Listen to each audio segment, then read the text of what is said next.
soy María Celeste Sánchez Ujía, senadora suplente por la Ciudad de México. Me reconozco como afromexicana, conmemorando el Día Internacional de las Personas Afrodescendientes aquí en la Comisión Nacional de Derechos Humanos. Es un gusto que más instituciones se sumen a la visibilización de los pueblos, comunidades y personas afrodescendientes que a lo largo de toda la historia hemos estado presentes y hemos contribuido a la construcción de esta nación.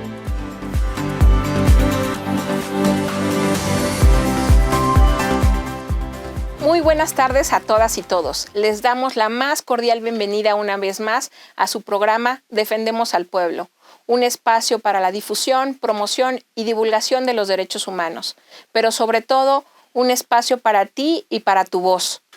Nos acompaña la senadora suplente por la Ciudad de México, María Celeste Sánchez Ujía. Bienvenida. Muchas gracias. Gracias por la invitación, Ariadne. Pues hoy celebramos el Día Internacional de las Personas Afrodescendientes. Este día es muy especial. ¿Cuál es la relevancia que usted le da a esta oportunidad de conmemoración?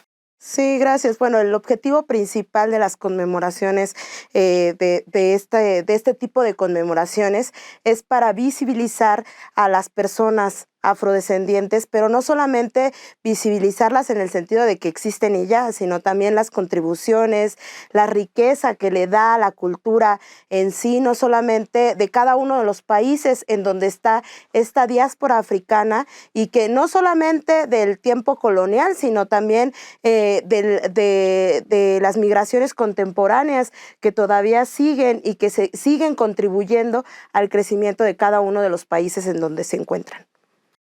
Y desde su ámbito legislativo, senadora, ¿qué es lo que usted ha palpado que nos hace falta? Justamente usted mencionó la visibilización, esta concientización de la parte de aportación histórica de las poblaciones afrodescendientes. Pero en nuestro país, ¿qué nos falta todavía por avanzar? Sí, justo, bueno, me parece relevante que esta fecha sea tomada también por las instituciones, porque habla de que sí se está visibilizando desde el Estado mexicano también a hablar de la población afrodescendiente y en nuestro caso de la población afromexicana. ¿Por qué? Porque fue en el pasado año 2019 en donde se dio el reconocimiento constitucional a nivel federal, y desde ahí se han dado varias iniciativas en donde se busca reconocer los derechos de esta población y también el ejercer cada uno de ellos. Esto se hace también en el marco del Decenio Internacional de los Afrodescendientes, en el cual lo que busca es justicia, desarrollo y reconocimiento, ¿no? Y este también es una fecha importante, el 31 de agosto, para también visibilizar esto, o sea, no solo los aportes, sino en dónde estamos como Estado mexicano, como cada uno de los estados, cómo está contribuyendo a la visibilización de este. Entonces, bueno, aquí en México, ¿qué se ha hecho? Se ha hecho el reconocimiento a nivel constitucional, a nivel federal, y también se ha buscado la armonización en varios estados, ¿no?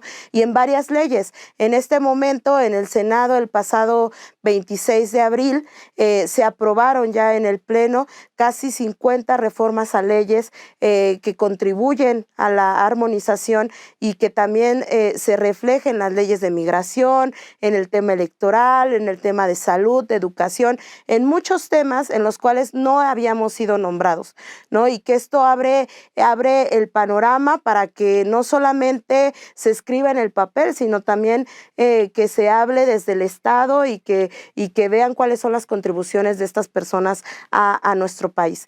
Entonces, en eso estamos. Se está haciendo la armonización también en cada uno de los congresos locales, y pues en varios ya está reconocido, como es Oaxaca, Guerrero, en la Constitución de la Ciudad de México en el 2017, se agregó como un grupo de atención prioritaria. Eso es bastante importante porque aquí en México fue difícil, porque siempre decían, ¿no?, que las comunidades afrodescendientes afromexicanas se encontraban en la Costa Chica o se encontraban solo en comunidades, en pueblos. Sin embargo, vemos que que en las ciudades no podemos hablar, al menos en la Ciudad de México, no podemos hablar de un pueblo o de una comunidad, ¿no? Sino que son personas que se reconocen como afrodescendientes, como negras, como afromexicanas y que pues también tienen este tipo de derecho, ¿no? ¿Y cómo es que nos dimos cuenta que cuántos somos, quiénes somos, en dónde estamos? Pues en primer lugar por la encuesta intercensal en 2015, en donde pues se menciona que ya hay más de 1 millón de personas que se reconocen como tal, y esto abrió el panorama también para el reconocimiento en 2019 y después en el censo del 2020 se hiciera esta pregunta de autoadscripción en donde se pregunta a las personas si por tu cultura, si por tu origen te reconoces como persona afrodescendiente, afromexicana o negra. Entonces, pues ahí resultó que 2.5 millones de personas en todo el país, en todo el territorio nacional, se reconocen como tal. Y esto nos habla también de que no solamente nos encontramos en la Costa Chica, no solamente somos pueblos o comunidades, sino que estamos a lo largo de todo el territorio y estamos contribuyendo de forma pues siempre en cada uno de los ámbitos, ¿no? Y también considero que esto abre para ver qué es lo que sucede y cuál ha sido el atraso para el avance del ejercicio de los derechos, ¿no? Y aparte de la visibilización, es que todavía hace falta que más personas afros estén ocupando espacios de toma de decisiones, espacios directivos, espacios en donde se escuche la voz y las necesidades específicas de esta población. Sí, senadora. La Organización de las Naciones Unidas, a través justamente del Comité para la Eliminación de todas las formas de discriminación racial, así como de todos sus relatores, también han mencionado y específicamente han hecho recomendaciones a nuestro país, usted lo señalaba, de tener estadística, ¿no? De incorporar y tener a la población afrodescendiente, en este caso afromexicana, en estos registros, porque es muy importante no solamente saber dónde están, sino cómo están. Y implementar política pública justamente que contribuya a esa desigualdad que finalmente ha sido motivo de que el Estado tenga que poner los ojos en la población, pero también es cierto que las herramientas internacionales como las recomendaciones internacionales, así también como el diseño internacional para las poblaciones afrodescendientes y pues nos quedan 2 años finalmente para que termine el decenio. Me parece que el balance en nuestro país todavía va a quedar pendiente de seguir abonando, no solo en política pública, usted ya lo dijo, en el reconocimiento, pero sobre todo bajar la legislación, en esta armonización legislativa, bajarlo a reglas de operación, que tanto lo han comentado las organizaciones también de la sociedad civil, usted misma como senadora. ¿Qué podríamos seguir avanzando para que estas reglas de operación se vuelvan una realidad, ¿no? Y que la población afromexicana pueda acceder a todos estos programas del Estado para que finalmente tengan el acceso a todos sus derechos? Sí, justo una de las demandas del movimiento afromexicano es la falta de capacitación en los servidores públicos, porque además de que no conocen a la población, no conocen sus necesidades, no conocen en dónde más se encuentran o cómo están viviendo y cómo ejercer este tipo de proyectos que ya se están echando a andar, que es de reconocer que que en este gobierno es cuando se dio este reconocimiento, que se ha avanzado también en algunas acciones afirmativas, pero aún así faltan estas reglas de operación, saber cómo bajarlas y que además la legislación sí llegue a afectar a la población, porque en realidad, o sea, podemos hacer cualquier cambio, podemos decir, hacemos cualquier proyecto, pero si la comunidad, la población en sí no lo conoce, no va a servir de nada, ¿no? Entonces también nos toca a nosotros como servidores públicos, nos toca a nosotros como instituciones acercarnos a las poblaciones, acercarnos a la sociedad civil y desde ahí también trabajar con ellos cómo es que se quiere trabajar, ¿no? Porque son distintas realidades y no solamente desde lo que nosotros quisiéramos hacer, ¿no? Sí, justamente también es retomando lo que hace unos días, unas semanas, se ha venido hablando con las organizaciones de la sociedad civil del movimiento afromexicano. Es importante que la participación de las organizaciones de la sociedad civil, así como instituciones y de la misma Comisión Nacional, participen en el próximo censo poblacional, lo cual me parece vital para tener también poco a poco un número, digamos, una numeralia que se acerque más a la población afro. ¿Hay usted qué nos podría abonar en ese sentido, tanto para las instituciones como también para las organizaciones de la sociedad civil, que de verdad están muy activas y que es verdad que están también reclamando parte de lo que el diseño pide, ¿no? Justicia, reconocimiento y desarrollo, finalmente. Así es. También otra de las demandas es eso, o sea, acercarnos al INEGI, acercarnos a estos lugares en donde puede haber resultados, en donde podamos saber el número y en dónde se encuentran, cuáles son las necesidades, porque no nos podemos quedar solamente con los números del Censo 2020, que además, como lo mencionaba, falta la capacitación también de estas personas, las encuestadoras, ¿no? Que van casa por casa y que depende solamente de tu fenotipo, si te preguntan o no te preguntan. Eso pasó en el Censo 2020 y a pesar de eso, fueron 2.5 personas que se reconocieron como tal. Entonces, ¿qué pasaría si el INEGI capacitara, si desde las asociaciones civiles u otras instituciones aliadas capacitaran a estas personas que van a ir casa por casa a preguntar, ¿no? A decir que no es una pregunta peyorativa, que no es algo malo, ¿no? Sí, porque muchos de ellos, de los encuestadores, decían que no lo hacían porque si te preguntaban si eres negro o si eres afrodescendiente o afromexicano, consideraban que era un insulto, ¿no? Entonces dejaban de hacer esa pregunta y por eso es que los números también pues creemos que son mucho menos de los que deberíamos, ¿no? Y además de que el censo, pues por la pandemia también hubo muchos obstáculos y todo eso. Y también pensar y que los censos no son la única forma de obtener esta información, ¿no? Las instituciones también tendrían que tener la obligación de preguntar de qué etnia, si te encuentras o te reconoces dentro de una etnia, si te reconoces dentro de un grupo. Eso es bastante importante porque los hospitales deberían de saber quiénes son las mujeres que están siendo violentadas, cuáles son sus características y con base en ello poder enfocar programas que sean eficaces para lograr pues disminuir tanto la violencia o cualquier otro de los problemas. Sí, justamente me parece tan relevante esto último que acaba usted de mencionar, en el sentido de que todas las instituciones del Estado y organismos autónomos deberíamos de estar haciendo ese registro, lo que ya la Comisión Nacional ha hecho, justo para que las personas se reconozcan, ya sea indígenas o afrodescendientes, y también eso nos dé lo que usted dice, un parámetro de medición.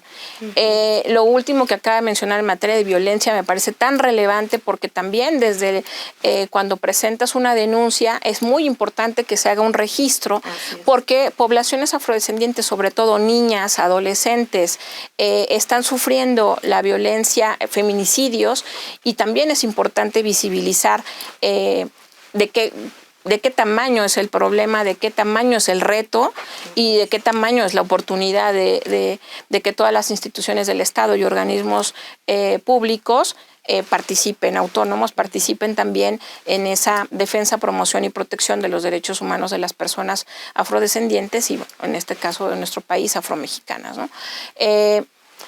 Me gustaría también conocer desde el ámbito que usted le ha tocado legislativo, ¿a qué se ha enfrentado? ¿Qué ha sido en términos de resistencia, ¿no? Un poco la resistencia a estos temas. No sé si usted nos quisiera compartir, porque eso es muy importante, que no es algo fácil, ¿no? empezar a llevar los temas, ponerlos en la agenda, y no solo ponerlos en la agenda, sino lograr el avance en términos legislativos. ¿Usted a qué se ha enfrentado, senadora? Sí, bueno, lo importante, o sea, porque cuando ya lo llevas al pleno, cuando lo presentas, muchos se unen, se suman, porque consideran que es un tema gentil, que es un tema que une, ¿no? Partidos, que une todo esto. Pero pues en realidad el principal obstáculo es hacerlo que de verdad se considere importante. Porque dentro de la agenda podrían decir, claro que se aprueba, pero se va a aprobar a final de periodo o cuando se tenga tiempo o cuando sea lo menos importante, ¿no? Porque a pesar de que es un tema que todos van a aprobar, o sea, sigue sin llamar tanto la atención y que eso pues no lo reconozcan, no lo visibilicen, no le den la importancia que debería, ¿no? Y por eso es que también tendríamos que hacer este esfuerzo desde el movimiento afromexicano de que no hablar solamente entre nosotros, ¿no? Porque ni modo, nos toca hablar con instituciones, nos toca hablar con los 3 niveles de gobierno acerca de cuáles son nuestras necesidades y nosotros exigirlas, pero para eso también que ellos se enfrenten a la riqueza que tiene este país y de la cual formamos parte. No somos un grupo que nos aíslan y ya así está muy bien, ¿no? Sino que a diario convivimos con todos y por eso es importante. ¿Qué le darían a las personas que no se reconocen como afrodescendientes, como afromexicanos? Pues mayor riqueza en su historia, mayor riqueza en su identidad y con esto también disminuir, erradicar la discriminación, el racismo. Entonces, creo que hablar para todos, no solamente entre nosotros. Entonces, esa ha sido una de las dificultades, ¿no? Intentar sensibilizar a mis pares para que ellos también se metan al tema, también lo tomen como bandera y mencionen este tema. También hay casos, ¿no? Que justo hasta en iniciativas, ¿no? Que ellos dicen, no, pues es el tema indígena, pues agrego el tema afroamericano. O sea, que todavía tomen, ¿no? Que lo mencionen como afroamericano, porque no saben que es afromexicano, que es afrodescendiente.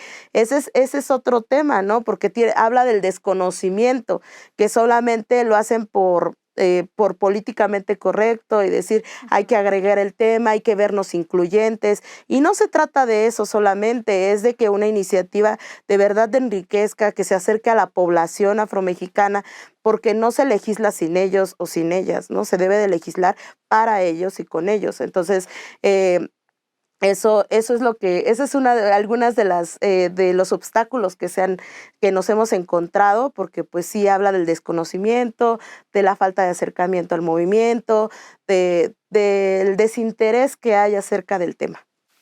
Así, sí, justamente, senador. Y en ese sentido, bueno, recientemente también tuvimos la oportunidad de, al interior de la Comisión Nacional de los Derechos Humanos, tener una formación y una capacitación en estos temas, porque es bien importante que desde la labor que se desarrolla en el terreno se tengan los conocimientos para una protección integral de los derechos humanos, ¿no? Y creo que en ese sentido lo que usted acaba de mencionar de estos obstáculos, o también lo vemos como oportunidades, ¿no? Porque esos obstáculos siempre representan una oportunidad para pues seguir adelante y también para ir avanzando, aunque nos encontremos con un poco de resistencias, pero sí, justamente esta parte de la sensibilización y de la capacitación a nivel de funcionarios públicos parece primero un foco rojo, en el sentido que tenemos que empezar por ahí, ¿no? Para que haya mayor conciencia y también para lo que decíamos, ¿no? Una protección integral de los derechos humanos para evitar ese racismo, esa discriminación y finalmente estar conscientes que en nuestro país hay población afrodescendiente, afromexicana y que debe tener los mismos derechos y sobre todo esa justiciabilidad de sus derechos de una manera íntegra, ¿no? Finalmente también quisiera que nos pudiera abonar, ¿no? En términos de cuáles desde su perspectiva los retos a los que nos enfrentamos en el país, también versus los compromisos internacionales que tiene el Estado mexicano y finalmente, bueno, también qué nos haría falta por seguir contribuyendo, ¿no? En el sentido, sabemos ya desde una pues visión desde la academia, desde las organizaciones de la sociedad civil, de ustedes mismos como legisladoras, dónde nos encontramos, pero sí me gustaría que pudieran abonar en ese sentido, senadora. Sí, uno de los pendientes que hay es que, bueno, el movimiento afromexicano ha luchado al interior, ha buscado el reconocimiento, pero ahora ¿qué sigue? ¿No? Además del reconocimiento que ya se logró en 2019, que está la armonización, ¿qué sigue para las personas afromexicanas que están como activistas, que en este momento están como investigadoras algunas, ¿no? Pero también hace falta profesionalizar esta lucha, porque si ya estamos en el 2021, fue la primera vez que se logran acciones afirmativas para las personas afrodescendientes, afromexicanas, ¿de qué serviría si no tienes la capacidad o el conocimiento para ejercer estos lugares, estos puestos de representación? Y que también, no solamente eso, que tengas una agenda, que estés cerca del movimiento, que sepas las necesidades, que no solamente sea reconocerte por reconocer y tener un puesto político o un lugar, ¿no? Porque es el resultado de lucha de años, y esto lo tendríamos que ejercer con esa responsabilidad que es, ¿no? O sea, y por eso considero que ayudaría bastante que hubiera esta relación no solamente al interior del país, sino con más personas afrodescendientes que estén liderando en otros países, y que podamos pues hacer mucho más grandes estas redes, ¿no? Y saber y quizás copiar buenas prácticas, quizás ver qué es lo que funciona en otros países y cómo nosotros lo podríamos poner acá, ¿no? Ese tipo de como las acciones afirmativas que ahorita se están ejerciendo, saber qué candados específicos se deberían de poner para que no haya usurpaciones, ¿no? Y también lo que mencionaba, o sea, poder nosotros producir estos contenidos, esta información que nosotros por mucho tiempo pues hemos leído, hemos estado cerca de la academia, de las instituciones, pero que también nosotros podamos producir, también nuestro conocimiento sea desde dentro para los de adentro, ¿no? Entonces, eso considero bastante importante, y seguir acercándonos a las instituciones, y que esto se tome como una agenda de Estado y no solamente del movimiento, porque debería de ser tan relevante que ponerlo en la agenda de cada una de las secretarías, de cada uno de